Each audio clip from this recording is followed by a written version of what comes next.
BNP যখনই আসে তখনই দ্রব্যমূল্যের ঊর্ধ্বগতি কমে আসে। প্লাস আমাদের যেমন শহীদ প্রেসিডেন্ট জিয়াউর রহমান যে খাল খনন কর্মসূচি করছিলেন, এটা মাঝখান দিয়ে বন্ধ হয়ে গেছিল, এখন আবার নতুন ভাবে আশা করি চালু হবে। এবং এটা চালু হলে কৃষকদের অনেক উপকার এবং শস্য শ্যামলা বা মানে বাংলাদেশ হবে। এটা হলো এটা এমন একটা মার্কা, এটা হলো উন্নয়নের মার্কা। এটা শহীদ জিয়ার মার্কা, বেগম খালেদা জিয়ার মার্কা, জনাব তারেক রহমানের মার্কা। এই মার্কাটাকে মানুষ মনে প্রাণে ধারণ করে। অতীত থেকে এই মার্কা যখন জয়ী হয় তখন দেশের অবস্থা ভালো থাকে, দেশের জিনিসপত্রের দাম কম থাকে এবং মানুষ এই মার্কাকে খুব বেশি পছন্দ করে। বিজয় করতে হলে কি করতে হবে? আপনাদের সবাই মিলে একত্রে কাজ করতে হবে। কোনো ভেদাভেদ থাকবে না আপনাদের মধ্যে।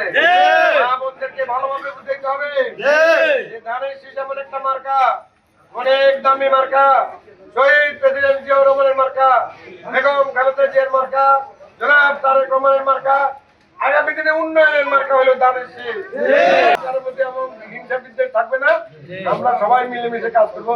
এই এলাকার এই পঞ্চায়েতের মানুষ আমরা সবাই। এই নির্বাচনটি হলো বাংলাদেশের জন্য সবচেয়ে গুরুত্বপূর্ণ নির্বাচন, কারণ এই নির্বাচন নিয়ে অনেক ষড়যন্ত্র হবে। একটি দল যারা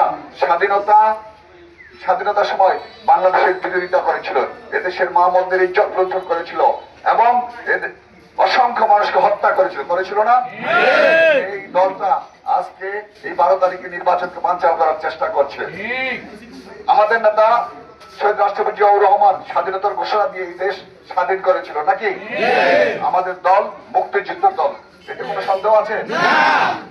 আজকে যারা মুক্তিযুদ্ধে বিশ্বাসী, বাংলাদেশের স্বাধীনতা বিশ্বাসী, তারা সবাই ধানের শীষের পক্ষে ভোট দেবে।